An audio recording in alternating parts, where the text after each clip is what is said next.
وعلیکم السلام۔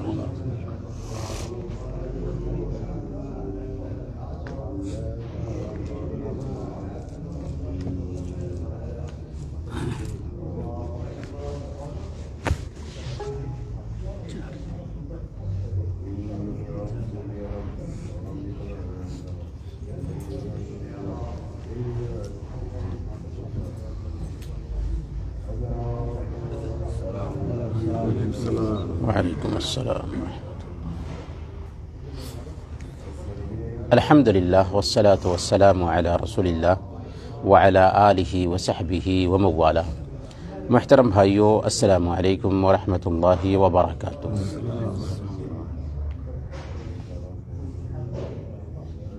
ہمارا دین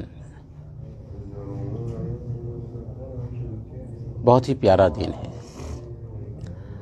اور اس دین کی خوبی یہ ہے کہ یہ دین بالکل ہی محفوظ ہے۔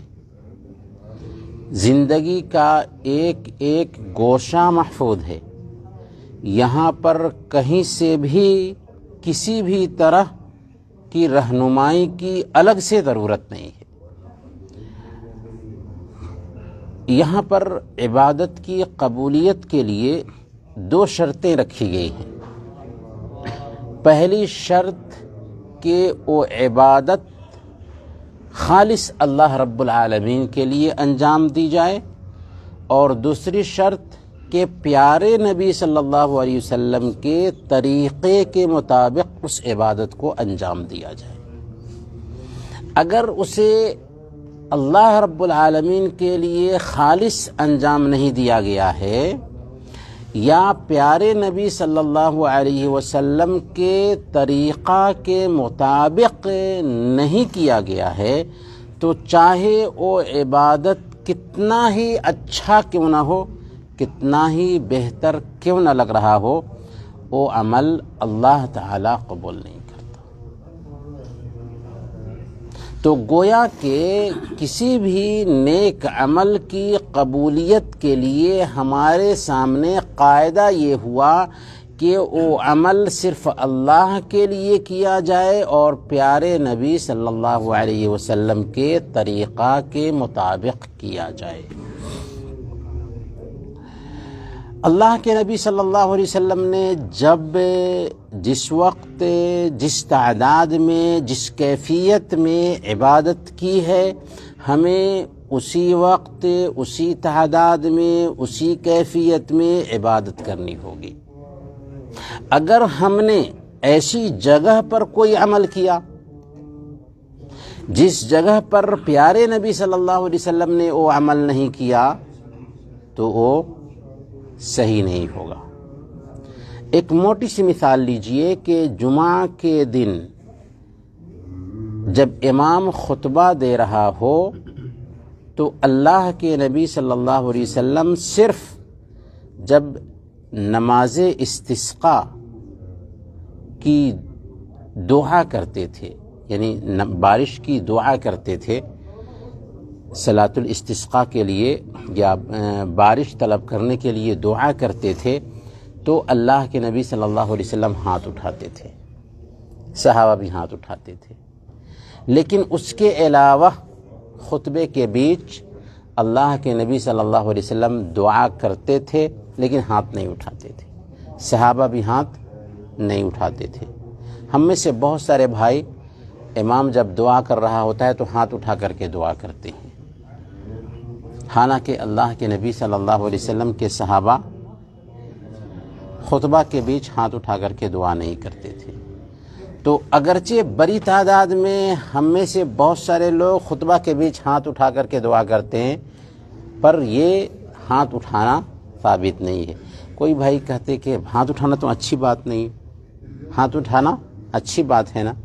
ہم کہیں گے کہ پیارے نبی صلی اللہ علیہ وسلم نے نہیں اٹھایا تو ہم بھی نہیں اٹھائیں گے، یہی سنت ہے، یہی سنت ہے۔ بالکل ویسے ہی آپ غور کریں کہ سوموار اور جمعرات کے دن کی بہت زیادہ اہمیت اور فضیلت ہے۔ اللہ کے نبی صلی اللہ علیہ وسلم نے سوموار اور جمعرات کے دن کے بارے میں بیان فرمایا، صحیح مسلم کی یہ روایت ہے، تفتح ابواب الجنہ یوم الاثنین و یوم الخمیس فیغفر لکل عبد لا یشرک باللہ شیئا إلا رجلا كانت بينه وبين أخيه شحنا فيقال أنذروا هذين حتى يصطلحا أنذروا هذين حتى يصطلحا أنذروا هذين حتى يصطلحا۔ سوموار اور جمعرات کے دن جنت کے دروازے کھولے جاتے ہیں اور ہر بندے کے گناہ معاف کر دیے جاتے ہیں جنہوں نے شرک نہیں کیا، سوائے دو بندوں کے، سوائے جنہوں نے شرک نہیں کیا سوائے ان دو آدمیوں کے جو آپس میں جلن رکھے ہوتے ہیں۔ ان کے بارے میں کہا جاتا ہے کہ ان دونوں کو مہلت دو یہاں تک کہ یہ صلح کر لیں، ان دونوں کو مہلت دو یہاں تک کہ صلح کر لیں، ان دونوں کو مہلت دو یہاں تک کہ صلح کر لیں۔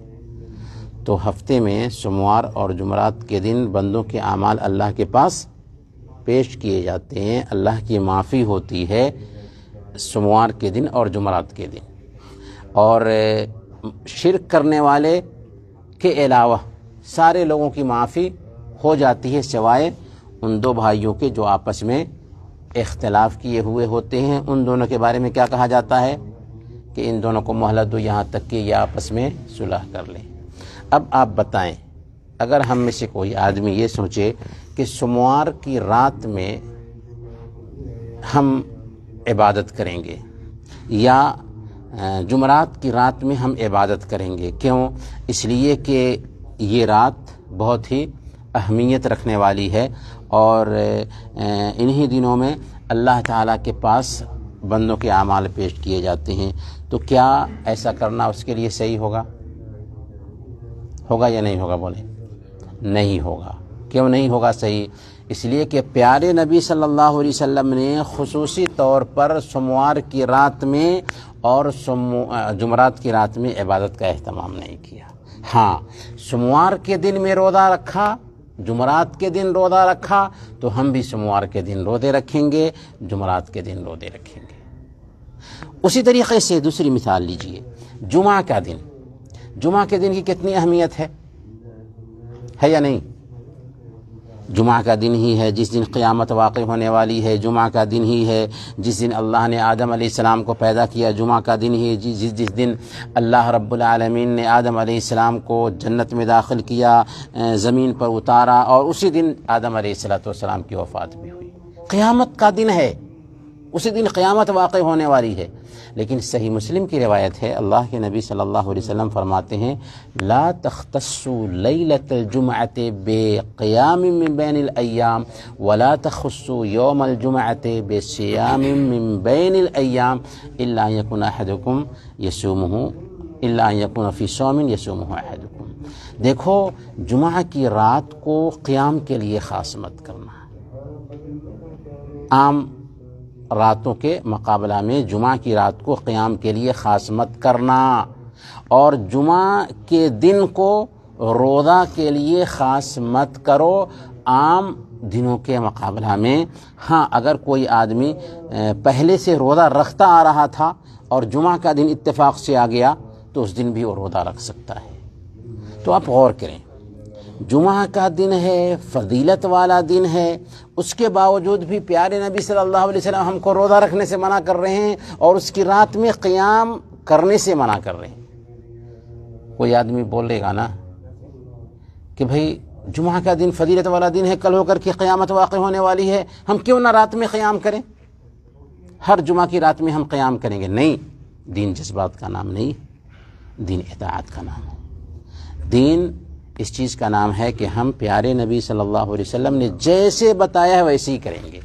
یہ جو تمہید ہے، اس تمہید کے بعد بتانے کا مقصد یہ ہے کہ 15ویں شعبان کی رات کے حوالے سے طبرانی کی ایک روایت آتی ہے جس میں اللہ کے نبی صلی اللہ علیہ وسلم بیان فرماتے ہیں کہ اللہ تعالیٰ 15ویں شعبان کی رات بندوں پہ غور کرتا ہے اور ہر بندے کے گناہ کو معاف کر دیتا ہے سوائے شرک کرنے والے اور کینہ پرور کے، ان سب کے گناہوں کو معاف فرما دیتا ہے۔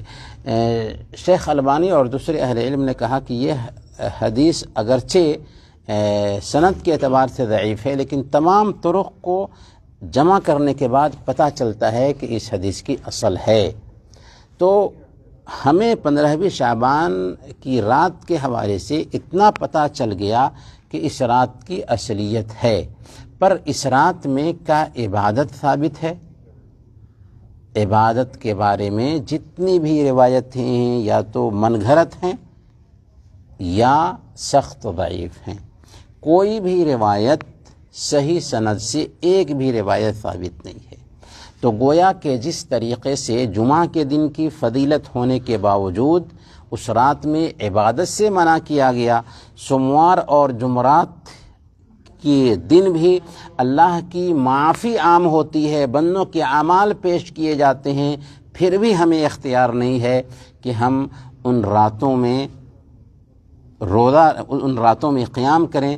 بالکل ویسے ہی 15ویں شعبان کی رات میں اگر ہم معافی چاہتے ہیں تو پیارے نبی صلی اللہ علیہ وسلم کی سنت یہ ہے کہ ہم صرف 2 کام پہ دھیان دیں۔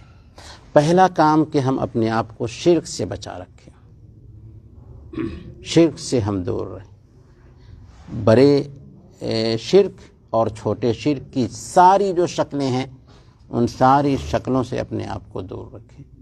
اور دوسرا کام یہ ہے کہ کینہ، کپٹ، حسد اور جلن سے اپنے آپ کو بچائیں۔ اگر ہمارا کسی بھائی سے اختلاف ہے، کسی بھائی سے کس طرح سے چبقلش ہے، بہت دنوں سے بات نہیں ہو رہی ہے، تو کم سے کم یہ پیغام ہے 15ویں شعبان کی رات کا، حالانکہ 15ویں شعبان ہی میں نہیں، جیسا کہ ابھی حدیث ذکر کی گئی کہ سوموار اور جمعرات کے دن جنت کے دروازے کھولے جاتے ہیں اور ہر بندے کے گناہ معاف کر دیے جاتے ہیں جنہوں نے شرک نہیں کیا، سوائے کینہ پرور کے کہ 2 آدمی جو آپس میں اختلاف رکھے ہوتے ہیں ان دونوں کے بارے میں کہا جاتا ہے انذروا ھذین حتی یصطلحا، ان دونوں کی معافی نہیں ہوگی، ان دونوں کو مہلت دو یہاں تک کہ آپس میں صلح کر لیں۔ ایسا ہر سوموار اور جمعرات کو ہوتا ہے، یہ سال میں 1 مرتبہ نہیں ہوتا۔ اسی طریقے سے ایک بہت بڑی بات یہ بھی کہی جاتی ہے کہ یہ رات فیصلے کی رات ہے، حالانکہ فیصلے کی رات یہ نہیں ہے۔ قرآن کریم ہمیں بتاتا ہے کہ فیصلے کی رات کون سی رات ہے۔ قرآن کریم نے کیا کہا؟ انا انزلناہ فی لیلۃ مبارکۃ، ہم نے اس قرآن کو مبارک رات میں اتارا ہے۔ سورہ دخان کی آیت ہے۔ اس آیت سے دلیل پکڑتے ہوئے کچھ لوگوں نے کہا ہے کہ یہ جو مبارک رات ہے 15ویں شعبان کی رات ہے، اور اس رات میں کیا ہوا ہے؟ قرآن اترا ہے۔ انا انزلناہ فی لیلۃ مبارکۃ، ہم نے اس قرآن کو اتارا ہے مبارک رات میں۔ قرآن کب اترا؟ قرآن اس کا جواب دیتا ہے شہر رمضان الذی انزل فیہ القرآن، رمضان کا وہ مہینہ ہے جس میں قرآن اترا ہے۔ گویا کہ قرآن اترا ہے رمضان کے مہینے میں، رمضان کے مہینے میں بھی لیلۃ القدر کے اندر۔ انا انزلناہ فی لیلۃ القدر، ہم نے اس قرآن کو لیلۃ القدر میں اتارا ہے۔ لیلۃ القدر کب ہے؟ 15ویں شعبان کی رات یا رمضان میں؟ رمضان میں۔ کیوں؟ اللہ تعالیٰ نے خود کہہ دیا کہ قرآن اترا ہے رمضان میں، شہر رمضان الذی انزل فیہ القرآن۔ تو قسمت کا جو فیصلہ ہوتا ہے، جس میں سورہ دخان کی آیت ہے انا انزلناہ فی لیلۃ مبارکۃ، کہ ہم نے اس کو مبارک رات میں اتارا ہے، اسی رات میں فیہا یفرق کل امر حکیم، اسی رات میں ہر حکمت والے کاموں کا فیصلہ ہوتا ہے۔ تو یہ حکمت والا کام جس کا فیصلہ ہوتا ہے وہ کون سی رات ٹھہری؟ رمضان کے آخری 10 دنوں کے راتوں میں سے ایک رات ٹھہرتی ہے، جس کو ہم لیلۃ القدر کہتے ہیں، جس میں قسمت کا فیصلہ ہوتا ہے۔ تو قرآن نے کلیئر انداز میں ہمیں سمجھا دیا کہ جس رات میں قسمت کا فیصلہ ہوتا ہے یہ رات لیلۃ القدر ہے، 15ویں شعبان کی رات نہیں۔ تو یہ تفصیل آپ کے سامنے ذکر کرنے کا مقصد یہ ہے کہ ہمیں چاہیے کہ ہم وہ کریں جو پیارے نبی صلی اللہ علیہ وسلم نے کیا ہے، اور ایسے کام سے بچیں جو پیارے نبی صلی اللہ علیہ وسلم نے نہیں کیا۔ کیوں؟ اس لیے کہ اسوہ اور نمونہ بہت بڑی چیز ہوتی ہے ہمارے دین میں، ہماری شریعت میں۔ کل قیامت کے دن صحیح بخاری اور صحیح مسلم کی روایت ہے، اللہ کے نبی صلی اللہ علیہ وسلم میدان محشر میں اپنی امت کو حوض کوثر سے سیراب کر رہے ہوں گے۔ اچانک کچھ لوگوں کو پیش کیا جائے گا اور ان کے اور پیارے نبی صلی اللہ علیہ وسلم کے بیچ پردہ حائل کر دیا جائے گا اور دھتکارا جائے گا، ان کو کہا جائے گا کہ تم ہٹو، تمہیں نہیں سیراب کیا جائے گا۔ اللہ کے نبی صلی اللہ علیہ وسلم دیکھیں گے، کہیں گے کہ یہ تو ہماری امت میں سے ہیں، کیوں ان کو دور کیا جا رہا ہے؟ تو کہا جائے گا کہ آپ کو پتہ نہیں کہ انہوں نے آپ کے بعد آپ کے دین میں کیا کیا چیزیں پیدا کر دی تھیں۔ تو پیارے نبی صلی اللہ علیہ وسلم کہیں گے سحقاً سحقاً لمن بدل بعدی، وہ ہم سے دور ہوں جنہوں نے ہمارے بعد نئی نئی چیزیں ایجاد کر لی تھیں۔ میرے بھائیو، ہمارے دین میں کوئی ایسی چیز نہیں ہے جس کو چھپا کر کے آدمی کرے، ایسا کوئی کام نہیں ہے جس کو کھلے طور پر کلیئر انداز میں بیان نہ کر دیا گیا ہو، کیونکہ ہمارا دین مکمل ہے۔ اس لیے آپ دیکھیں گے کہ حرمین مکہ اور مدینہ میں 15ویں شعبان کی رات میں کچھ بھی اہتمام ہوتا ہے؟